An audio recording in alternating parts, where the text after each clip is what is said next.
L'échange que vous allez entendre est un entretien épistémique. Il s'agit d'une conversation asymétrique dans laquelle on s'intéresse à notre interlocuteur en lui posant des questions. Au travers de celle-ci, nous cherchons à comprendre les raisons qui motivent son avis. L'objectif principal de cette forme de conversation est de passer un moment agréable et mutuellement enrichissant. Merci beaucoup. Salut Marie-Thérèse. Salut, Comment je dois t'appeler? Marie-Thérèse, Marie seulement? Marie, ouais, ouais, comme tu veux. Alors, Plus allons-y facile. pour Marie. Comment vas-tu? Programme, quoi?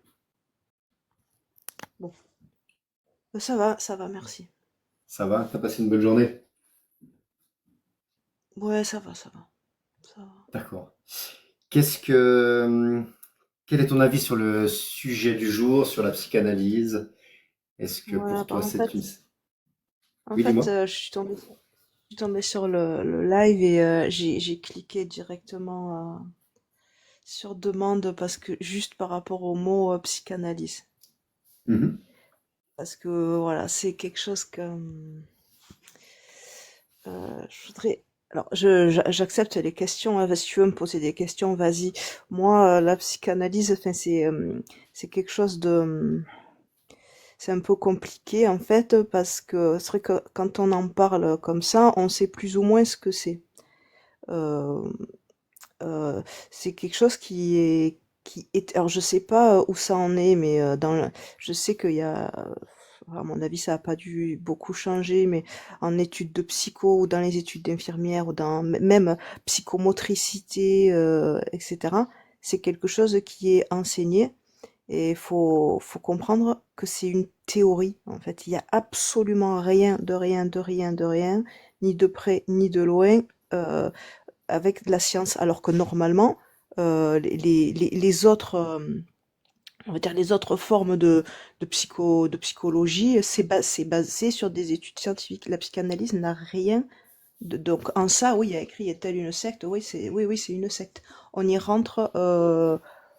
En fait, il faut soi-même se faire psychanalyser, en fait.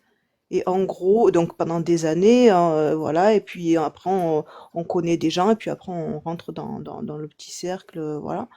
Moi, si demain j'ai envie de mettre une plaque psychanalyste, je peux le faire.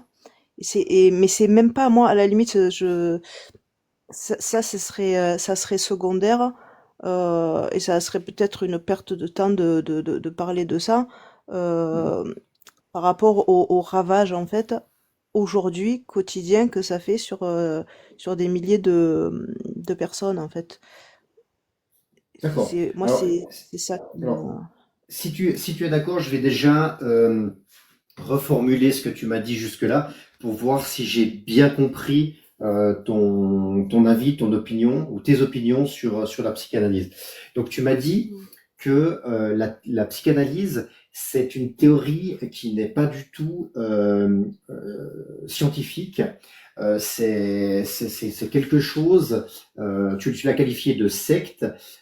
Pourquoi tu m'as dit ça? C'est parce que il faut soi-même, entre guillemets, y passer pour devenir psychanalyste. Donc tu es obligé de faire une psychanalyse pour devenir psychanalyste.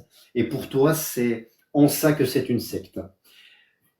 Est-ce que c'est correct? Ouais, c'est en ça que c'est correct, ouais, on va dire ça. D'accord. Et ensuite, tu m'as dit que ça fait des ravages sur des milliers de personnes. Et est-ce que tu peux continuer à développer ton propos? Ouais, bien sûr. Merci. Euh, Actuellement, une majorité, je pense encore, des psychologues et des psychiatres qui exercent sont d'obédience psychanalytique. Et notamment dans les hôpitaux psychiatriques, dans les CMP, dans les hôpitaux de jour, dans les CAMS. Je ne sais pas si c'est des termes un peu techniques, peut-être. Les CAMS, Explique-moi ce que les c'est. CAMS, en fait, c'est des centres, comment dire, médico-psychologiques, en gros, qui accueillent des enfants en bas âge, quoi, jusqu'à 6 ans. Voilà, grosso modo. D'accord. Et quand il y a un enfant qui a un comportement, un développement qui pose question, euh, il est orienté généralement vers le CAMS. Même si maintenant il y a d'autres dispositifs qui ont vu le jour, mais je me suis rendu compte que même dans les nouveaux dispositifs, ils n'appliquaient pas les recommandations de bonnes pratiques. Alors, je sais pas si tu vois ce que c'est, de 2006 en fait, qui exclut la Alors, pas du tout, psychanalyse. Il y dis-moi. a eu, ben, Dis-moi. en fait, Mhm. il y a eu un consensus justement qui, qui, comment dire, qui relève le fait que la psychanalyse n'a pas prouvé son efficacité, notamment auprès des enfants avec les troubles du développement, dont l'autisme. Et donc Mhm. dans les recommandations de bonnes pratiques, en fait, c'est réel, la psychanalyse est exclue par manque en fait de preuves en fait, hein, et de D'accord. résultats. De preuves et de résultats. Donc ça a fait un tollé, hein, il y a beaucoup de psychanalystes qui ont pas du tout apprécié. Beaucoup de psychiatres psychanalystes, parce que souvent c'est des psychiatres psychanalystes, puisque dans leur formation, en fait, c'est ce qui leur a été. Et c'est en ça aussi que c'est une secte, parce que c'est venu un petit peu dans les branches de la médecine, et ça, parce que psychiatrie, c'est de la médecine. Et je Mhm. ne sais pas comment ils ont fait à un moment donné, les psychanalystes, pour justement arriver à, à intégrer ces domaines, en fait. Donc ça a fait un tollé, etc. Mais là, aujourd'hui, donc il y a des psychiatres d'obédience psychanalytique, puisque c'est quasiment tous, qui exercent et qui font, au dans le meilleur des cas, perdre du temps. Le temps, c'est des chances, hein, pour les enfants. Chaque mois qui passe où il n'y a pas une prise en charge correcte, c'est des chances en moins de pouvoir ensuite, par la suite, devenir autonome, etc., développer le langage pour certaines pathologies, etc. D'accord. Alors, je vais juste Voilà, la reformuler. psycho. Oui. Excuse-moi, Marie, je vais juste reformuler déjà ce que tu m'as dit jusque-là. Donc, toi, tu penses que ça fait des ravages sur des milliers de personnes parce que tu m'as dit que la majorité des psychiatres et des psychologues sont d'obédience psychanalytique. Tu m'as même dit après qu'ils étaient quasiment tous d'obédience psychanalytique.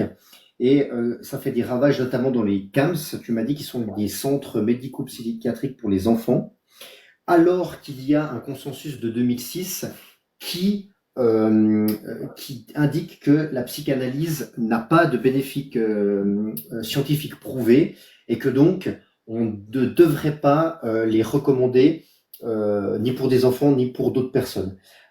Et du coup, tu es ennuyé parce que la psychiatrie et la psychologie sont des disciplines scientifiques qui utilisent une discipline qui est pour toi ou pour le consensus scientifique pseudo-scientifique. Est-ce que c'est une reformulation correcte?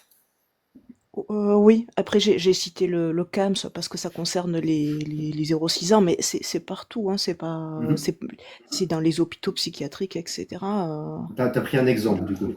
Oui, c'est toute la psychiatrie. Après, il y a des gens euh, qui vont par eux-mêmes consulter des psychologues, des psychiatres, voire même donc d'obédience psychanalytique ou même directement des psychanalystes. Mhm. Bon, c'est un choix de leur part. Il y en a qui en sont contents. Alors, c'est vrai que enfin, comment dire, ça leur permet de parler. Ils proposent une écoute, ils proposent la reformulation, etc. Donc, ça peut. Et après, selon comment dire, la personnalité du psychanalyste, la relation qui se fait avec le patient, etc., ça peut tout à fait fonctionner. Parce qu'il y a des gens, ils ont juste besoin de parler, ils ont besoin qu'on reformule, ils ont besoin qu'on les valorise, ils ont besoin, voilà. Donc ça, je dis pas que voilà, oui, il y a des gens qui sont contents de leur séance de psychanalyse. Là où c'est embêtant, là où c'est le plus embêtant peut-être, c'est quand c'est imposé à des personnes en fait qui ne l'ont pas demandé. Mhm. Moi, si demain j'ai décidé d'aller voir un psychanalyste, ben pourquoi pas, si je sais ce que c'est la psychanalyse, etc., c'est comme si je vais voir un sophrologue ou autre chose. Encore la sophrologie, bon. Mais D'accord. quand c'est imposé comme ça sur des milliers de patients, des dizaines, voire des centaines de milliers de patients en France, alors que qui sont soit hospitalisés contre leur gré, soit qui savent pas du tout, qui font confiance, donc parce qu'ils supposent le médecin ou le psychologue compétent, ou encore quand c'est sur des personnes qui sont pas en état de donner un accord libre et éclairé, hein, puisqu'on parle de ça dans les soins Mhm. d'accords libres et éclairés, comme les enfants, comme les personnes déficientes, comme les personnes âgées, parce qu'il y a la gérontopsie, la C'est- c'est- gérontopsie aussi. Donc quand et- ça et- et- concerne des gens comme ça, c'est particulièrement révoltant. Excuse-moi de te couper, Marie. Moi, ce qui m'intéresse, c'est ton Mm. affirmation que la majorité des psychologues et psychiatres sont d'obédience psychanalytique. Euh, tu, tu en es sûr à combien de pourcents de cette affirmation? Est-ce que 0%, il y a aucun psychologue et psychiatre qui sont d'obédience psychanalytique, et 100%, c'est absolument tous les psychologues et psychiatres sont d'obédience psychanalytique? Tu crois à combien de pourcents? Le, le problème, c'est que moi, je suis en train de te parler il y a entre 10 et 15 ans en arrière. Puisque moi, ce D'accord. qui me concerne par rapport à ma situation personnelle, c'était... Et donc à ce moment-là, étant dans des associations de familles, etc., il y avait, je sais pas, au moins 8 familles, 8, 9 familles sur 10 qui étaient dans cette situation-là avec leurs enfants qui fréquentaient des camps, des CMP, des hôpitaux de jour, le, dont, dont le médecin qui chapeautait l'équipe, parce que quand c'est l'équipe fait en fonction du médecin, c'est quand même c'est lui qui donne les orientations quand ils font les réunions, etc. Ils rapportent donc leurs observations, etc. Et c'est le médecin qui dit ben du coup, voilà, enfin qui, comment dire, qui va justement en psychanalyse, le gros problème, c'est comment ça s'appelle? Tu sais, quand tu observes quelque chose et que tu le redis à ta sauce, là, comment ça s'appelle? Euh, c'est faire de la... Le mot m'échappe. Tu veux de la reformulation, du coup, ce que je fais avec toi Non, c'est non. depuis 10 minutes. Le Ouais, c'est diagnostic, non, non. Tu sais, si tu l'interprétation. observes, voilà, voilà, merci, merci. Voilà, donc le psychiatre va faire son interprétation avec ses grilles à lui, de la psychanalyse, et en fonction de ça, il va donner les orientations thérapeutiques. Ce qui fait que c'est une catastrophe. Donc moi, ce dont je te parle, c'était il y a 10 15 ans, puisque Mhm. maintenant, je sais pas que je suis sortie de là parce qu'on n'en sort jamais, mais je suis plus en train de choisir un psychiatre ou quoi que ce soit pour mon enfant.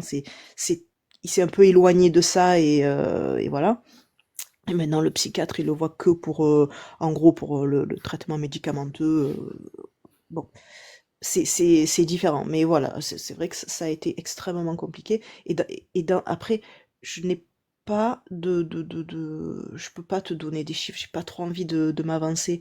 Mais ce que je peux te dire, hein, c'est que les psychiatres qui sont actuellement en exercice, tous, sans exception, par contre, là, pour le coup, euh, ont eu dans leur formation la psychanalyse qu'on leur a servi comme étant la réalité, la vérité. Et il faut savoir que c'est très français, en fait. On a D'accord. l'impression que c'est normal, mais pas du tout. C'est français. C'est je- voilà, ça a été comme ça. Alors, donc, de ce que je comprends, c'est que tu m'as dit que la majorité des psychiatres et psychologues sont d'obédience psychanalytique parce que ils ont été initiés à ça durant leurs études. C'est quelque chose que tu as constaté il y a une quinzaine d'années, mais tu n'es pas certaine de ça, et donc du coup tu as de la peine à avancer un chiffre. Tu peux me donner 5, 10 ou 15% si t'es pas du tout sûr. C'est pas du tout comment il faut dire, c'est même une bonne chose de douter et de dire je pense ça, mais j'y pense Le- la- avec une faible crédence. qui sont tous d'obédience psychanalytique, c'est 0% parce que il y a les psychologues du développement, par exemple, Mhm. qui ne sont pas du tout là-dedans. D'accord. Il y a trois types de psychologues, en fait. Il y a les psychologues cliniciens, qui normalement enfin, dans leur formation, il y a eu la psychanalyse. Après, qu'est-ce qu'ils en font, eux, voilà. Il y a les psychologues du développement et les psychologues cognitifs. Normalement, du développement et cognitive, il y a pas ça, il y a pas la psychanalyse. Mais par contre, c'est un pourcentage vraiment moindre par rapport au nombre de psychologues cliniciens. Mais Ce que, voilà, Et excuse-moi, ce que je ressens dans notre discussion, c'est que ce qui semble t'embêter le plus, c'est le fait que ça soit intégré dans un programme d'enseignement et que c'est oui. quelque chose qui n'est fait qu'en France. Et enfin, de ce que je ressens de nos échanges, c'est ça qui m'a l'air d'être le point un peu délicat pour toi. Est-ce que c'est correct?